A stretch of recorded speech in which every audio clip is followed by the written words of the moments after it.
There comes a moment in life when you realize something quietly devastating.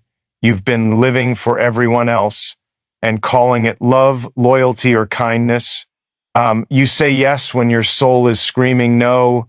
You carry the weight of other people's expectations like it's your responsibility to keep them comfortable, even if it costs you your peace. And when you finally think about choosing yourself, guilt shows up first, not relief. We were taught that self-sacrifice makes us good people, that putting ourselves last is a virtue.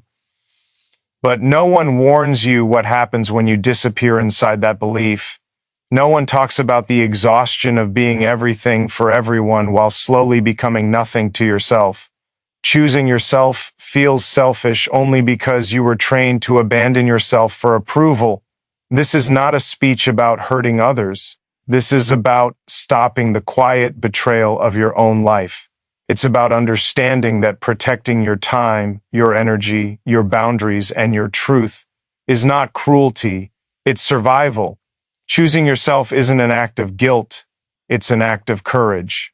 And once you understand that, everything changes.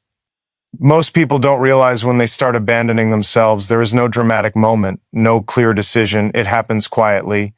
You agree to things you don't want. You stay silent when something hurts. You explain yourself when you don't owe an explanation. You tell yourself it's temporary, that you're being patient, that you're being kind. Over time, those small choices stack up, and one day you wake up tired in a way sleep can't fix. That's when you begin to understand that the exhaustion isn't from doing too much, it's from being too little of yourself. Choosing yourself feels uncomfortable at first because you were never taught how to do it without guilt. You were taught to be agreeable, to be useful, to be available. You were praised when you made others comfortable and corrected when you made them uncomfortable. Somewhere along the way, you learned that love meant sacrifice and that your worth was tied to how much you could endure without complaining. So when you finally think about choosing yourself, your mind doesn't call it self-respect, it calls it selfishness. But selfishness is taking without caring who it hurts. Choosing yourself is refusing to disappear just to keep others satisfied. There is a difference, and it matters. One is rooted in entitlement, the other in survival. You can care deeply about people and still decide that your well-being is not negotiable. You can be compassionate without being compliant. You can be kind without being available at the cost of your peace. The truth is, guilt doesn't always mean you're doing something wrong. Sometimes guilt shows up when you're doing something unfamiliar. When you break a pattern that others benefited from, your nervous system reacts. It feels like danger, even when it's growth.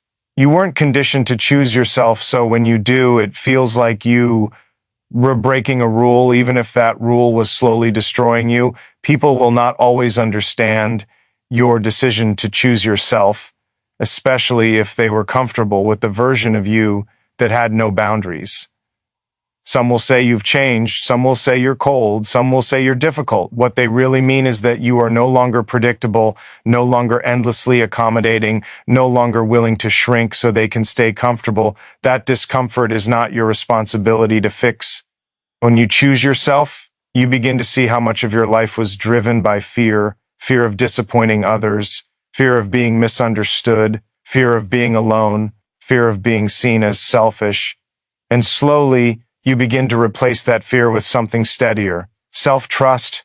You start listening to the quiet voice inside you that knows when something is wrong, even if it looks right on the surface. You stop negotiating with your intuition just to keep the peace. Choosing yourself doesn't mean you stop loving people. It means you stop loving them more than you love your own life. It means you stop measuring your value by how much you give and start measuring it by how honestly you live. It means you allow yourself to rest without explaining why you're tired. It means you walk away from situations that drain you.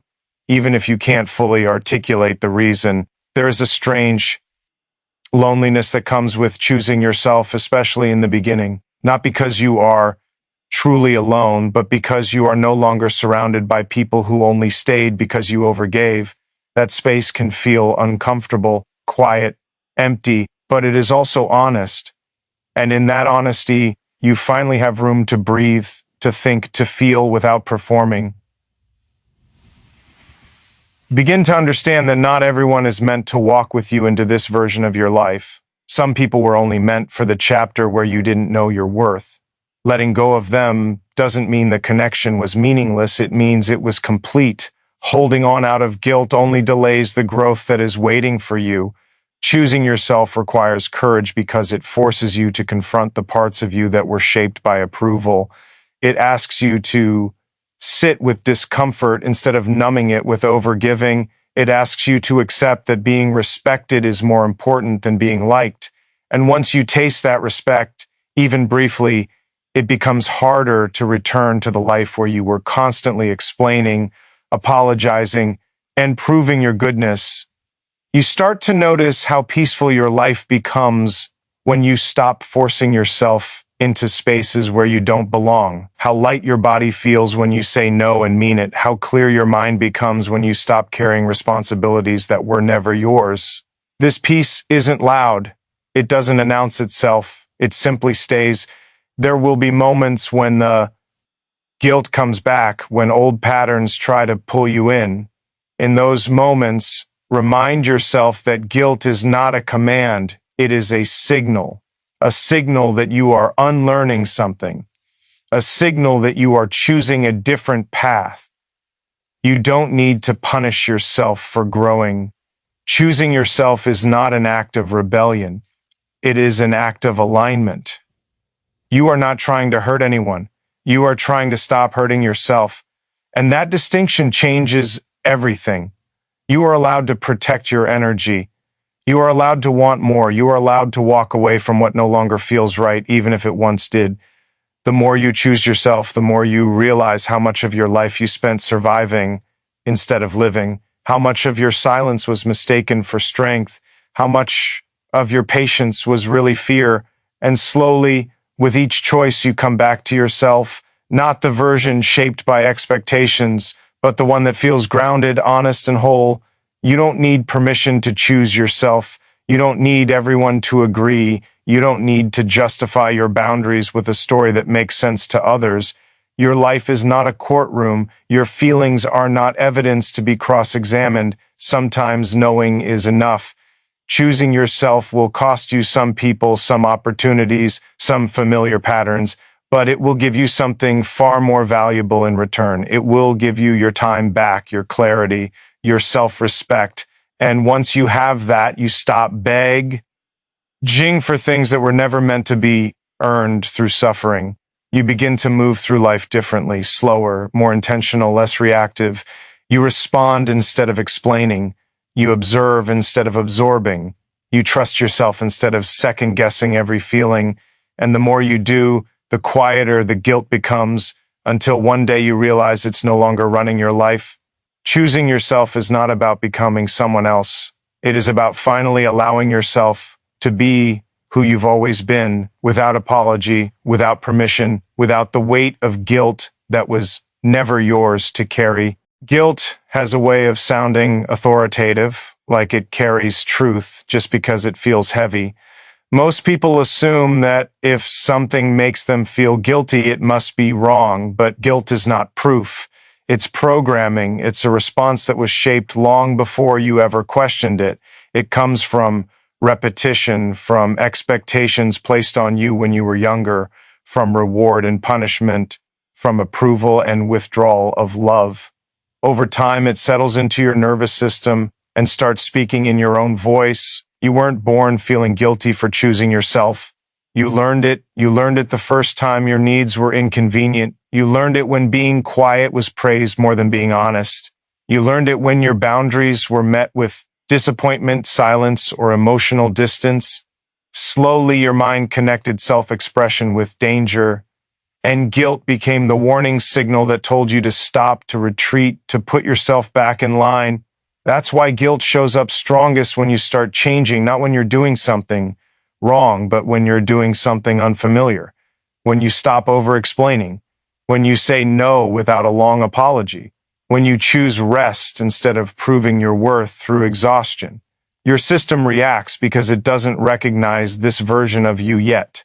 It thinks safety lives in the old patterns, even if those patterns were slowly breaking you down. There's an important difference between healthy guilt and conditioned guilt. Healthy guilt appears when you violate your own values, when you act against your integrity. Conditioned guilt appears when you stop violating yourself. One pushes you toward accountability, the other pulls you back into self-abandonment. If you don't learn to tell them apart, guilt will keep controlling your decisions long after the people who installed it are gone. A lot of guilt is inherited. It comes from family dynamics where love was conditional, from environments where being needed was more important than being seen, from roles you were assigned early on, the responsible one, the peacemaker, the strong one. When you step out of those roles, guilt rushes in to remind you who you were supposed to be, not who you are, but who made others comfortable. People often confuse guilt with empathy. They think feeling guilty means they're being considerate, but empathy doesn't require self-erasure. You can understand someone's feelings without sacrificing your own well-being. You can acknowledge disappointment without fixing it. Guilt convinces you that other people's emotions are your responsibility, that if someone is upset by your boundary, you must remove it. That belief keeps you trapped. When you start choosing yourself, guilt may tell you stories. It will say you're being selfish, that you're ungrateful, that you've changed, that you're hurting people. But guilt rarely tells the full story. It doesn't mention how long you stayed silent, how much you gave without being asked, how often you ignored your own needs to avoid conflict. It focuses only on the moment you finally stopped. The problem isn't that guilt exists. The problem is when guilt becomes your moral compass. When every decision is filtered through how others might feel instead of what is right for your life. When you measure your goodness by discomfort. When peace feels suspicious and suffering feels familiar. That's not morality. That's conditioning. As you grow, guilt doesn't disappear overnight. It softens slowly as you challenge it. Each time you choose yourself and survive the discomfort, your system learns something new. It learns that boundaries don't equal abandonment, that saying no doesn't make you unlovable, that discomfort can pass without you fixing it.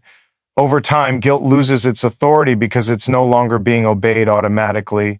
You begin to notice how selective guilt can be, how it shows up when you rest, but not when you overwork, when you cancel plans, but not when you cancel yourself, when you protect your time, but not when you give it away freely. That pattern tells you everything you need to know about whose needs guilt was designed to serve. Unlearning guilt requires patience. You can't shame yourself out of it. You can't argue it away in one moment. You notice it, you question it. You ask where it came from and who it benefits. You sit with it without letting it decide foe. Are you?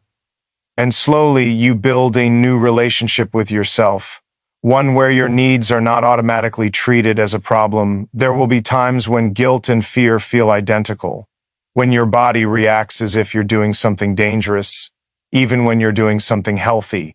In those moments, clarity doesn't come from emotion. It comes from reflection, from asking whether this guilt is pointing toward growth or pulling you back into a role you've outgrown. Guilt loses power when you stop mistaking it for truth, when you stop assuming that discomfort means wrongdoing, when you allow yourself to disappoint others without punishing yourself for it. That doesn't make you careless, it makes you conscious. It means you're choosing to live from intention rather than reflex. Choosing yourself without guilt doesn't mean you never feel guilt again. It means guilt no longer gets the final say. It becomes information, not instruction, a sensation, not a command. And as that shift happens, you start to feel something else take its place. A quiet steadiness, a sense of internal alignment, a trust in your own judgment that doesn't need constant validation. You start realizing that morality rooted in self-destruction was never morality at all. It was control. It was survival. It was adaptation. And you are no longer living in the environment that required you to shrink. You don't need to keep proving your goodness through suffering. You don't need to earn rest. You don't need to apologize for existing fully. The moment you stop obeying guilt blindly is the moment you begin to live deliberately, not perfectly, not without mistakes, but honestly, from a place that recognizes that your life has value beyond what you provide, beyond how useful you are, beyond how little space you take. And once that understanding settles in, guilt begins to loosen its grip, not because it vanished, but because you finally stop letting it decide who you are allowed to be. Boundaries are the invisible lines that protect your time, energy, and peace, but most people treat them as optional, as negotiable, or worse, as a sign of selfishness. You are conditioned to believe that saying yes is virtuous and saying no is wrong, that giving more is noble and protecting yourself is cruel.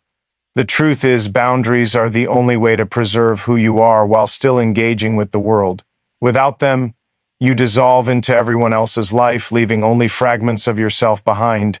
When you begin to set boundaries, you quickly discover how uncomfortable it makes others. People may test them, question them, or resist them. That resistance is not always a reflection of your actions. It is often a reflection of their expectations. They are used to the version of you that never said no, that never prioritized itself, that absorbed discomfort like armor. Your boundary becomes a mirror, showing them the limits they never respected in the past. Setting a boundary requires clarity about your own needs. It requires you to identify what drains you and what sustains you. It requires honesty with yourself about what is non-negotiable, and it requires the courage to communicate that honestly, without apology, without softening it to make it easier for others to accept. The first times you enforce a boundary, you may feel tension, guilt, or fear. That is normal. It is the sound of your old programming resisting change. Boundaries are not walls, they are bridges. They allow you to engage fully and authentically because you are not giving from scarcity or obligation. When your limits are clear, your generosity comes from choice rather than compulsion. People can rely on your presence, your attention, your love, but they cannot exploit it. Boundaries transform your relationships from a ledger of transactions into a landscape of mutual respect. Over time, boundaries also reveal who truly values and respects you. Those who honor your limits are people who see your worth beyond what you provide.